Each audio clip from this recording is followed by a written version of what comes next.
A crippled airliner falls towards the Indian Ocean. It has no fuel, no engine power at all. Both engines are out. That's it. The captain struggles to do what no one has ever done before: safely land a passenger jet on the open ocean.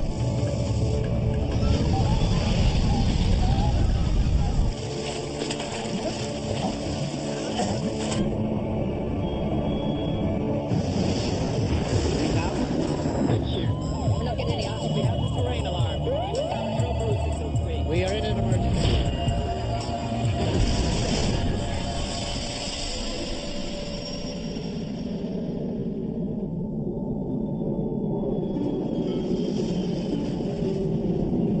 The Comoros Islands, a remote holiday playground in the Indian Ocean. Days here are spent playing in the sand and splashing in the gentle waves. But in late 1996, the peace of the Comoros Islands is shattered. A plane is speeding towards the beach. It's a passenger jet hundreds of miles off course. There has been no explosion, no mechanical failure, yet the jet is falling out of the sky towards the ocean.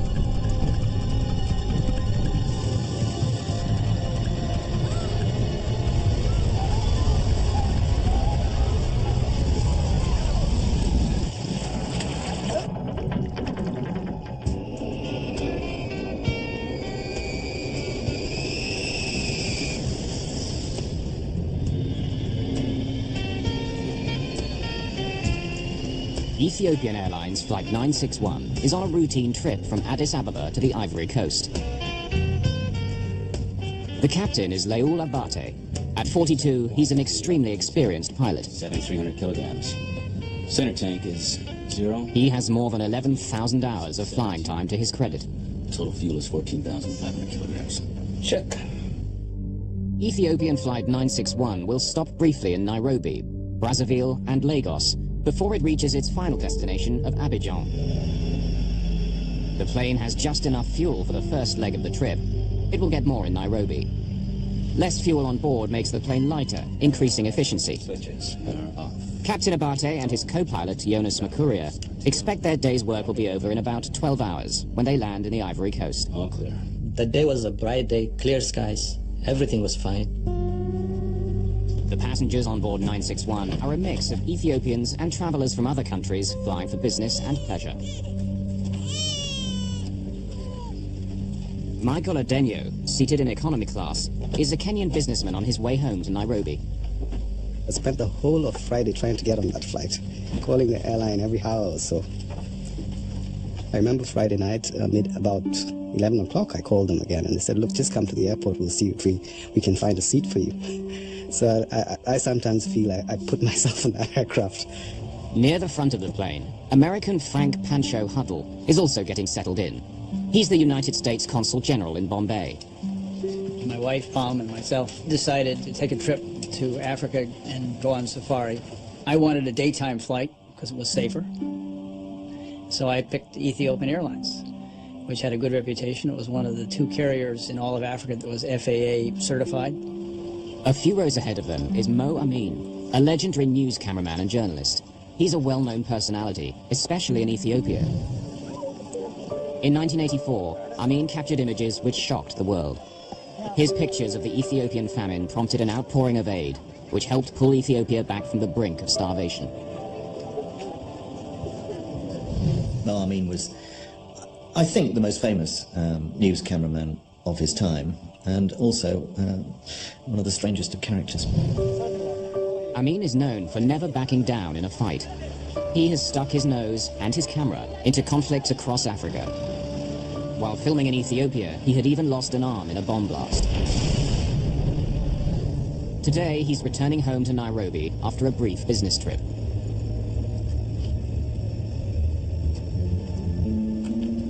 By the time all the passengers are on board, Flight 961 is carrying 175 people.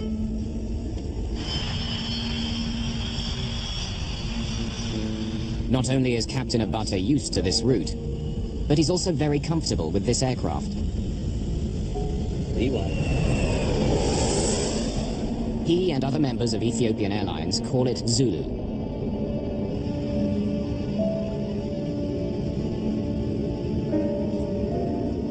As the plane climbs into the sky, 3 Ethiopian men have settled into their seats.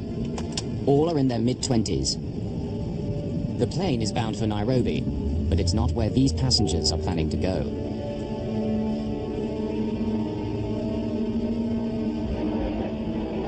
We took off, everything was fine. The cabin crew called us, she asked if we want to have coffee or tea, whatever.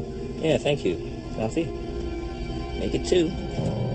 The plane is flying at 12,000 meters when the 3 young Ethiopians make their move. And I heard a noise at the back, somebody shouting, and when I looked back, he was running up towards the front, pushing the air hostesses away.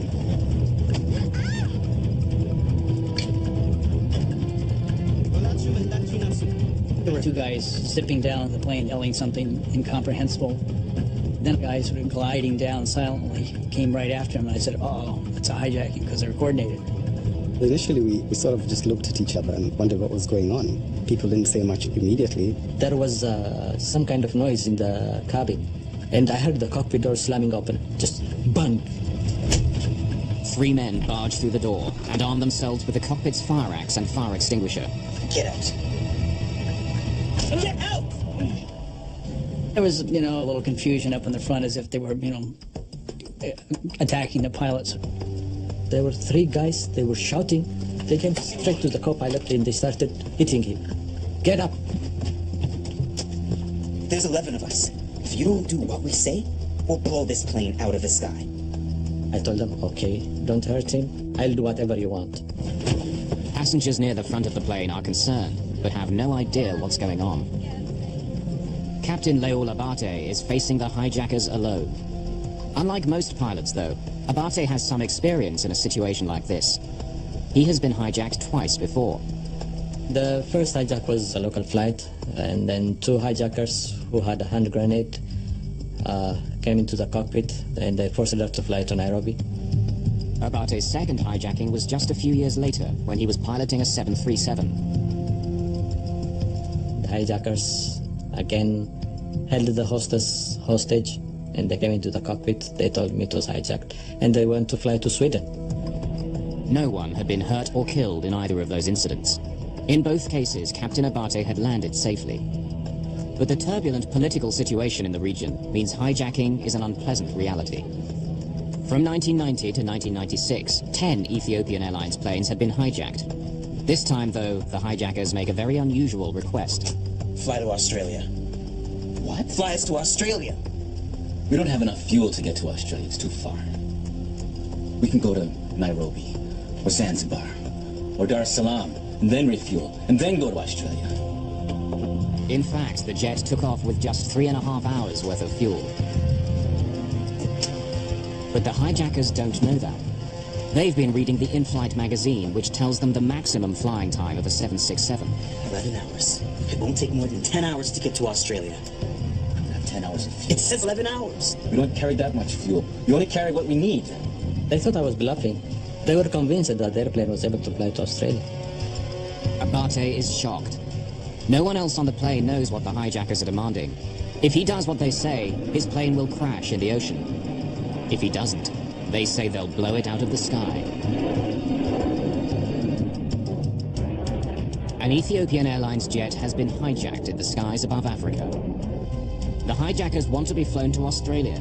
It's a 10-hour flight, but the plane took off with just 3.5 hours of fuel. The passengers have no idea what the hijackers are demanding. Word spreads of the hijacking, but not of their destination. Flight attendants feed some of the children on board and keep working as best they can. We started to ask the stewards what was going on, and they indicated that there was a hijacking.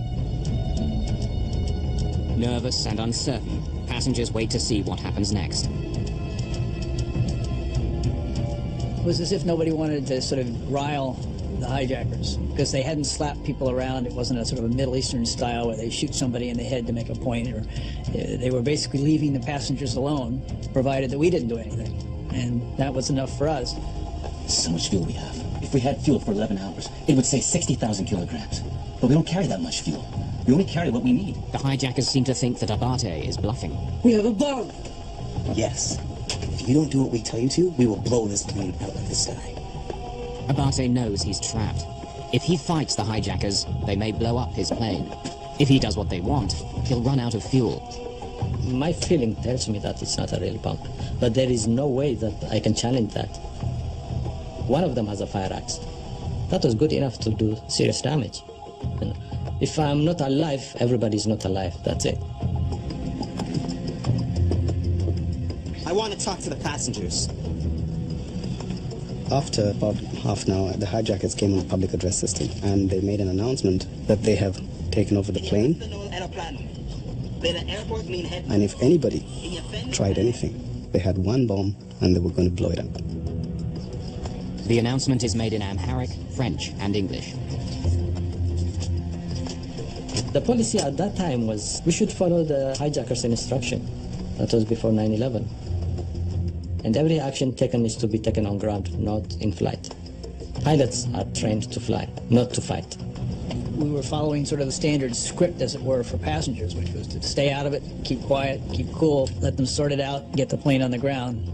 Some people said, oh, maybe we'll go to Sudan, land there, negotiate, and maybe they'll release us after that, or if not, move on to some other place. But it was all speculation.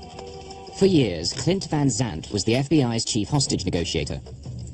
What made this hijacking so unique is that the pilot in command had been the victim of 2 previous hijackings. His success rate was 100%. He probably had a predisposition to, this will end like the other 2 did. I'll be able to get it on the ground, the authorities will deal with it. But Captain Abate knows this situation is different. Instead of another destination in Africa, the hijackers want to go to Australia. Abate knows that heading out into the open ocean could be a death sentence. Captain Abate decides to get help. I have to call air traffic control. Why? Because they will be asking why we are changing direction. Tell them you've been hijacked. And tell them where we are going. Addis Area Control. This is Ethiopian. Since the plane is still over Ethiopia, Abate contacts Addis Ababa Area Control. Addis, Ethiopian 961. There are passengers in the cockpit. Say again, 961? Addis 961. We have been hijacked. We have orders to divert to Australia. 961, Australia, understood. Confirm your souls on board? Souls on board 175. 961, 175 souls on board. As the aircraft flies south, Addis Ababa passes the captain over to Nairobi Air Traffic Control. ETH Nairobi Center. Confirm you are going to land Australia. Gentlemen, we can't make Australia. We only have 2 hours of fuel. We can't make it Australia. We will make a water landing. ETH 961. Confirm you can't divert to Mombasa. They refuse to land anywhere other than Australia, so we have no choice. Except when we finish our fuel, we will land on water. But with 2 hours of fuel, you can't make Australia. Why don't you land Mombasa? Okay, just a minute. Abate connects the air traffic control to the cockpit speakers. Okay, I just wanted our hijackers to hear what you are communicating. Okay. And if you have anything to say, go ahead and tell them. Okay. I am advising you that with 2 hours of fuel, you will be unable to reach your destination. And probably you would have to land underwater. The solution is for you to land in Mombasa. Go ahead. The hijackers of ETH 961. If you have copied, go ahead. Waiting to talk, stand by. Do you want to talk to them? Okay, they say they don't want to talk. They're not willing to negotiate on any terms. Confirm they are ready to land in the ocean and drown. Do you have another alternate aerodrome? Please advise. I have no alternate aerodrome. Sir, I'm in a very tight corner. Enough talk. We will not negotiate. That's bullshit. That's bullshit. They said follow our instruction. If you don't, we'll blow the airplane up. That's it. Ethiopian 961, Nairobi Control, do you read? There would be no further communications between the aircraft and air traffic control. has passed since the beginning of the hijacking. No one knows exactly what's going on in the cockpit. For the rest of the passengers and crew, the flight has settled into an uneasy routine. There's a lot of time people were just whispering, and we were trying to figure out where we're going, where they're taking us, what's going to happen. And at least the people I was sitting next to, we thought that we would go from airport to airport, and there would be negotiations, and finally we would be released. We went generally south, and there was an eerie, edgy, nervous calm. Nobody's talking much, and people are in their own little individual worlds. With only a fraction of the fuel needed to get to Australia, Abate decides to defy the hijackers. Without their knowledge, he continues south instead of east towards Australia. I started following the African coastline because in case anything happens, we'll have a place to ditch or land safely, because most of the cities are by the coastline. But with a glance out of the window, the hijackers suddenly realize they've been tricked. I still see land. Turn the plane! Now Captain Abate has no choice. He turns his plane east over the open ocean.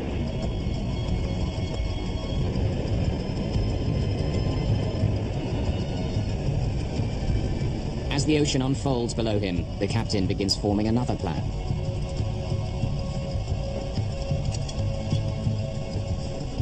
I had no chart nearby because it was on the co-pilot side. So I had a small atlas. So I took that atlas and I saw the Comoros Island. Nestled between the African continent and the island of Madagascar is their only hope, the Comoros Islands. A remote holiday playground in the Indian Ocean. I had no idea what that place was. I never heard of the word Comoros before. I just headed towards it. It was a guess. The Comoros Islands are his last chance to land safely. We just sat and sat for hours.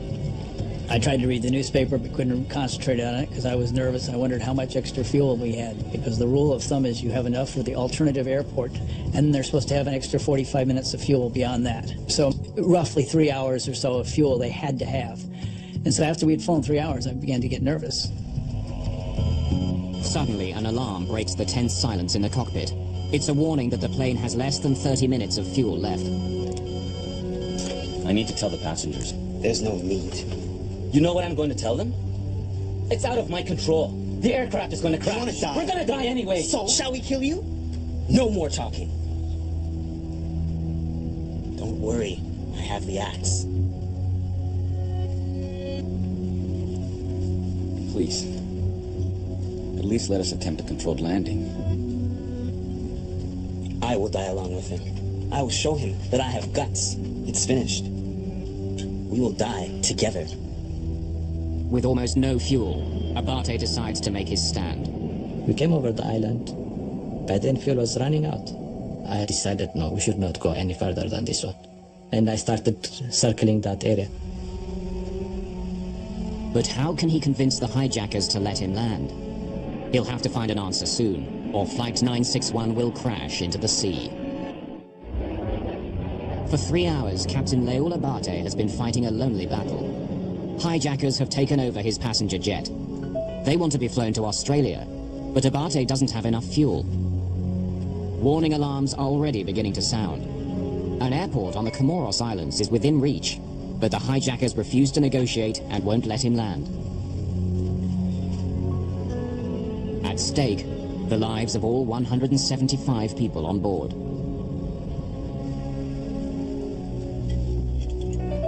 They took whiskey from the duty-free, and they wanted me to drink, actually, but I refused. Once again, alarms sound. One engine is now completely out of fuel. It's shutting down. Captain Abate is quickly running out of time. With the airplane being at 39,000 feet in cruise flight, the airplane is not going to run out of gas with each engine simultaneously. There'll probably be a bit of a lag, which in this case there was. The right engine stopped functioning first. First thing I noticed, the engines sound different. Because there's only one engine running. It had a much deeper sound. Abate follows standard emergency procedures. He starts the APU, or Auxiliary Power Unit. It's a generator that can supply extra electrical power when one engine is lost. Most of the passengers don't know how serious the situation is. But Captain Abate knows the plane is in grave danger. I lost the engine at 39,000 feet. I cannot keep on flying at 39,000 feet with engine failure. With thrust from only one engine, the aircraft immediately slows down. At a lower speed, the wings don't provide as much lift. Abate must descend to an altitude where the air is thicker. Denser air means the wings can provide enough lift to keep the aircraft flying level. The plane continues to descend. Even with only one engine, and despite the drop in altitude, the tiny Comoros Islands are still within reach of the crippled airliner. There is an airport at the capital, Moroni. If he can convince the hijackers, Abate could land there. It's gone down 1,000. When the engine stops, it descends. It will descend whether you like it or not. Alone in the cockpit, Captain Abate takes a dangerous chance. He explains the situation to everyone on board. Ladies and gentlemen, this is your pilot. We have run out of fuel, and we are losing an engine at this time. We're going to make a crash landing. When the pilot came onto the public address system and said that he had no alternative but to crash land, that is when it actually dawned on us and we realized that this was a life and death situation. Captain Abate also makes a desperate call for help. We have already lost one of the engines. He wants the passengers to overpower the hijackers so he can land the plane. I ask all passengers to react to the hijackers. Thank you. Captain Abate knows the call for help is a huge risk. Even though I was expecting some kind of movement in the cabin, but I had to do my job. I was doing what I had to do. Keep the airplane in control, fly it. While Captain Abate waits for action, the passengers are more confused than ever. He said, react against the hijackers, which is an odd phraseology. Nobody reacted. I think part of it was the way he said it was not sort of a normal way in English that you would ask someone to take on the hijackers. But he also was trying to do it enough so they wouldn't notice what he was saying. At least one of the passengers does understand. As a news cameraman, Mo Amin has never shied away from a challenge. Amin makes his way to the economy section in the rear of the plane. Here is a man who had spent 20 or 30 years in some of the most difficult and dangerous war zones of the world, who'd been beaten up, who'd been shot at, who'd been jailed. He was a kind of alpha male, if you know what I mean. He could talk anybody into anything. He made it like he was going to the bathroom, and then he came back and he started talking to people who were 3 or 4 seats ahead of me. And from his gestures and actions, he was trying to get us to stand up against the hijackers. With your help, we can take them. There's only 3 of them. Come on. Come on. Not knowing what would happen, not knowing what these people were capable of doing. And, of course, the fact that they had indicated that they would blow up the plane if anybody tried anything. Always, always have to measure. Am I going to make the situation better, or am I going to make it worse? Who's ready to take the chance that your precipitous action against the hijacker might not cause him to set that explosive device off and take the life of everybody on board the plane? In the end, the passengers choose not to act. Captain Abate is still alone against the hijackers. In the cockpit, the hijackers try to take control in a vain attempt to keep the plane in the air. It's descending. Don't worry. I'm not the one who's doing that. Inadvertently, one of the hijackers disconnects the autopilot. The plane swerves wildly.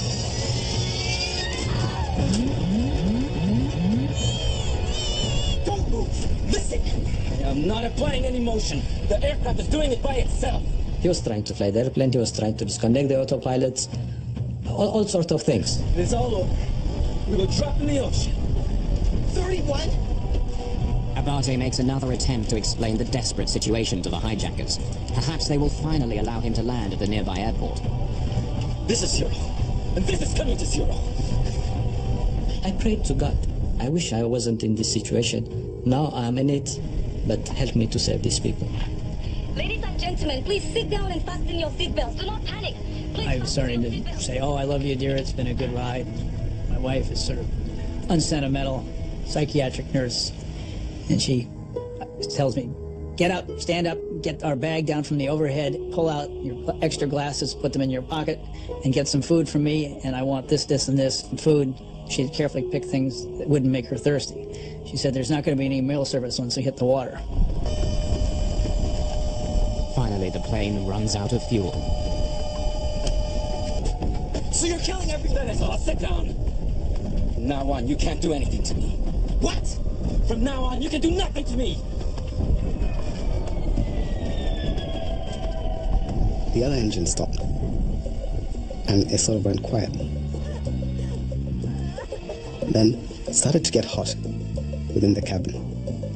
The light started to flicker, and gradually it went out. That's it. Both engines are out. That's it. Is this what you wanted? This $40 million aircraft has become a 100-ton glider. The plane is out of fuel, and Abate is out of options. A crash landing in the sea is all but inevitable. Both engines are out. That's it. Is this what you wanted? Almost 4 hours after takeoff, Ethiopian Airlines Flight 961 has finally run out of fuel. Hijackers have taken over the plane and have forced the captain to fly over the ocean. The loss of engine power starts rippling through the plane. As well as driving the jet through the skies, the engines supply power to most of the electrical and hydraulic systems. Without the engines, the computer screens, automatic pilot, and many other functions of the plane stop working. Although the engines are now useless, a low-tech backup system allows the pilot to retain some control. The ram air turbine, or RAT, is the last line of defense when all the engines fail. A small trapdoor automatically opens, and the turbine, a small propeller, pops out. The rushing air turns the propeller like a windmill, generating just enough electrical power for basic flight instruments and controls, including airspeed. Since it was power off, that means there was no electrical or hydraulic power. The controls were heavy. The turbine doesn't provide enough power for Abate to operate the flaps, which would help slow the plane down for landing. Wherever he lands, Captain Abate will have to do so at a dangerously high speed. Power of landing and the power of ditching, nobody's trained in the world. Flying over the water, you need accurate instruments. I didn't have any of the instruments. Without engines, a large passenger jet can glide 18.5 kilometers for every 1,000 meters of altitude it loses. At 6,400 meters, the Ethiopian Airlines plane can travel for nearly 120 kilometers before it hits the ground. One of the things that the captain's got to worry about now is with both engines shut down, the airplane's going to go down. It's just a matter of where, and that's going to be controlled by the pilot flying. It's an extremely dangerous situation few pilots in the world have ever faced. In 1983, another 767 pilot found himself in a similar predicament. Air Canada Flight 143 ran out of fuel and landed on an abandoned Air Force base, sustaining only minor damage. In the right circumstances, a safe landing without power is possible. Captain Abate hopes to land at the airport in the Comoros Islands, but struggling against the hijackers on the final turn, he loses his bearings and cannot visually locate the runway. I was within the vicinity of the airport, so I was keeping the airport in my sight all the time. Then through the struggle, I lost my position. I lost where I was. In the critical seconds it takes to find the airport again, he loses too much altitude and doesn't know if he can make it to a runway. A water landing is now his only option. He knew that he was going to have to ditch the airplane. He was going to have to put the airplane down in the water. How he was going to do that was now a different plan because he'd never been trained to do that, not with two engines out. Landing on the ocean is even more dangerous than bringing a plane down on the ground. If you were trying to crash land on the ground, the airplane would have a surface to slide across. That surface does not exist when you're ditching the airplane in water. The airplane is going to touch down on the water, and then at some point it's going to dig in to that water. When that happens, the airplane's going to try to stop instantly. In trying to bring his plane down safely, Abate faces unique challenges. Planes such as the DC-9 have flat bottoms which would skim the surface of the ocean on landing, slowing down more smoothly. But the engines on Abate's 767 hang below the body. They could act as enormous scoops, grabbing hold of the water as the rest of the plane plows ahead. The force will tear the jet apart. It was getting hotter and hotter, so we started to sweat because I guess the air conditioning system was not working since there's no power. And that's when people started to scream, started to panic, looking for life jackets, praying to Jesus, praying to Allah. Some ladies were asking people to go and plead with the hijackers, not realizing that it wouldn't make any difference at this particular time. We didn't have any fuel and that was it, going down. But I guess at that time, you know, your hope is all you have. Descending fairly rapidly. The plane is lurching wildly a couple of times. They're fighting up in the cockpit for the controls. It's my responsibility. The passengers must know what's going on. Send and increase the speed. It doesn't make any difference. Please. All the same, we're going to die.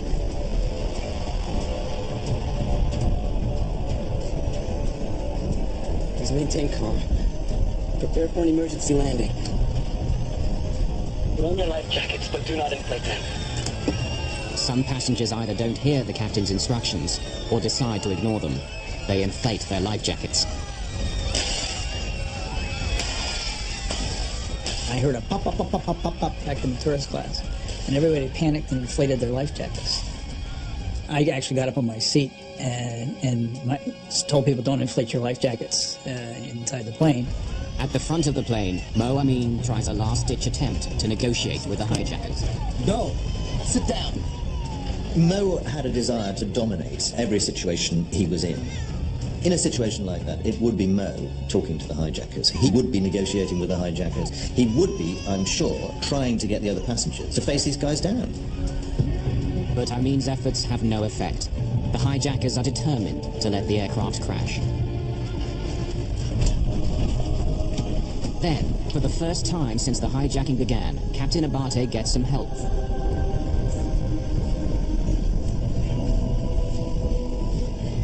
Controls. I need help. They're too heavy. We told them, guys, now we are on the last point. You should sit down and fasten your seatbelts. They refused. I never thought I would ditch in my lifetime. I never thought I would lose 2 engines and ditch in the middle of an ocean. I never thought anything would like that happen in my life. The last few seconds, I remember looking out both sides of the window. I could see water. And then I took the crash landing position. All these things go through your mind. I guess, having been brought up in a Christian family, I said my last prayers. I said, well, if there is heaven, I hope I get out on the right side of things. Outside in the window, you could see land at the last minute. And we realized that we were, for the first time, that we were near land, but over water. I used to love that airplane. We used to call it Zulu. In my heart, I was talking to it. So I said, Zulu, you can make it. Now you should be able to. I know you'll make it. You know, I was talking to it. On the beach, tourists are stunned. The horror of the crash is captured on one of their video cameras. The plane is flying at more than 370 kilometers per hour when it hits the water. First bump, fairly gentle. And I sort of breathed a sigh of relief. Wow. As soon as we touched the water, it was quite violent. And then the second bump, like a 30-mile-an-hour auto accident.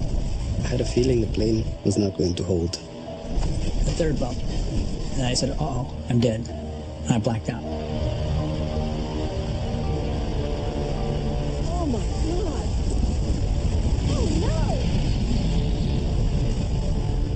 no! The ditching was very rough. The aircraft broke apart into 3 pieces. The cockpit broke off and the tail end broke off, so we started to go down. There was water gushing in on both sides. Passengers who survived the initial impact struggle to escape from the shattered wreckage. As water pours in, people who've already inflated their life jackets become trapped. The water pushes them towards the ceiling of the plane. In that kind of panic, people do all sorts of things that maybe are not rational.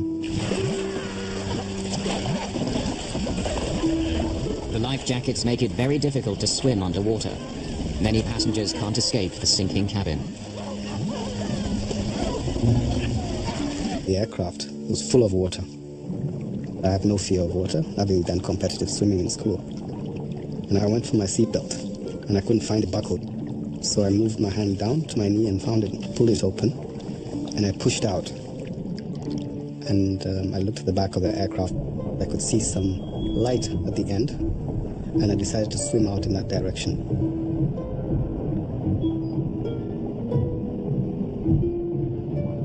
As I swam out, one of the passengers trying to get out of the seat grabbed my leg. And I said to myself, oh my God, this can cause me to drown. But I decided not to fight back. And I pulled themselves out and let go of my leg. And then I continued to swim out to the back of the aircraft and swam to the surface. I was really exhausted. I felt very tired. And I looked up and said, okay, could this be heaven? Because I wasn't really sure whether I was alive or dead. I was trying to tell the co-pilot to get out. Then he was not there. Then I said, okay, then it's about time for me to go out. I woke up, was floating in the water, and I went, hey, I'm alive. I looked for my wife who'd been sitting on my right, and she was gone. My heart sank. And I looked to my left, and she was now on my left. She had swirled around and swapped. We were out floating in the ocean. You can see what looks like an uninhabited cliff. It might be a tropical island. It's like a movie, you know. When I leveled out and looked at sea level, I saw all these boats, these tourist boats, beautiful sails and all that, and I said, I must still be on Earth. When I looked around me, I could see all these people, life jackets and bits and pieces of debris, broken seats, floating bodies. As I swam towards the beach, I saw this passport, which was a Kenyan passport. And I stopped and opened the passport, and believe it or not, it was mine. So I took the passport and folded it and put it in my pocket and continued to swim. Odenyo makes his way to a floating pallet of cargo that's burst loose from the plane. He pulls himself on top and waits for rescue. The plane was destroyed, ripped into several pieces. I saw things scattered around me, the tail of the airplane far away from me. I never expected something like would happen. All I was expecting was to evacuate the passengers safely and myself. Abate swims to safety, but he has no idea how successful he's been. He doesn't know whether any of his passengers have survived or what's happened to the hijackers. After a 4-hour struggle with hijackers, Captain Leul Abate crash lands his passenger jet in the Indian Ocean near the Comoros Islands. Oh my God! His plane is shattered, but his skill may have saved the lives of many on board.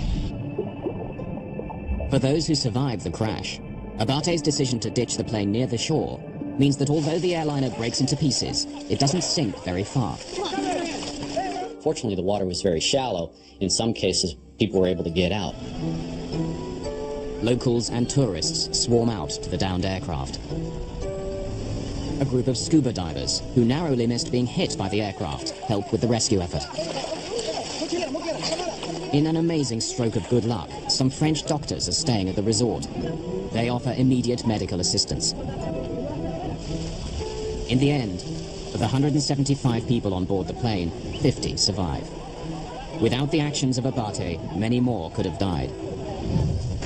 Without power and unable to use his flaps, Captain Abate lands at 370 kilometers per hour, over 100 kilometers per hour above the normal landing speed of a 767. Once the captain made the decision that he had to ditch, the best thing that he could do was keep the airplane as close to land as possible. Abate also tried to make the landing as smooth as possible. At the last moment, he turned the jet, hoping to land parallel to the waves instead of crashing into them. As soon as the plane hit the water, it was ripped out of Abate's control. The airplane touched down left wing low, so the left wing actually grabbed the water. The 767's massive, low-slung engine dug into the water, spinning the plane around. The airplane would have wanted to turn around that left wing or cartwheel. That's a lot of energy to dissipate very quickly. That's what caused the breakup sequence. The airplane broke up into 4 or 5 pieces, and that's what caused a lot of the fatalities. Panic may also have contributed to the number of deaths. Disregarding Abate's instructions, many passengers inflated their life jackets. The life vest wants to keep you buoyant or try to drive you straight up, and that could hamper and restrict your ability to get out of your seat. In some cases, people were still strapped in their seat when the airplane sank, and they unfortunately drowned. Mo Amin, who had tried to rally the passengers against the hijackers, was standing up when the plane crashed. He was probably thrown against a bulkhead when the plane crashed, dying instantly. Mo had survived everything. He had more than 9 lives. And the idea that he should just be on an ordinary standard flight, when the kind of news story that he wasn't aware of, hadn't been assigned to, caught up with him, and to be killed in this way, has a kind of horrid irony about it. The hijackers, who refused to sit for the landing, also died in the crash.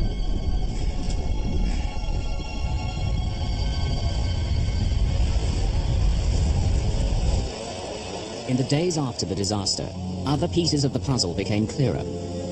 Despite claims by the hijackers that there were 11 of them, in fact, there were only 3.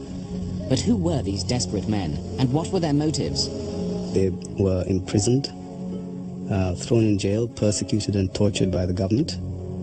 They didn't specify which government, at least to the best of my understanding, and that they had escaped from jail and that they were going to make history. They said they have friends in Australia and they want to get united with them. They wanted to go into a second country where they get the refugee status and have a better living. Before 9/11, it was remarkably easy for hijackers to gain access to pilots. If you don't do what we say, we'll blow this plane out of the sky. Despite numerous hijackings over the previous 2 decades, most airlines made no attempt to secure the cockpit. Do you want to die? We're gonna die anyway. So, shall we kill you? The hijackers of Flight 961 were never linked to any terrorist group or political organization. Whatever their reasons, their crime demonstrated the great danger posed by a hijacker who places no value on his own life. We will die together. For years, there were people in security saying we have to strengthen that cockpit door. We have to be able to exclude anyone from coming through that door and getting control of that aircraft, whatever the reason. Whether the airlines didn't want to spend the money, they didn't see it as a threat, it didn't happen. After 9/11, every aircraft now has done that carries passengers or that has that capability of being hijacked. Nothing is inevitable. Nobody is immune to anything. It could be 1 in a million, but it can happen. Both Captain Leul Abate and his co-pilot, Jonas Makuria, received many tributes for their actions on Flight 961, including a Flight Safety Foundation award. I said, it's good that I am alive, and the world has understood what I had gone through.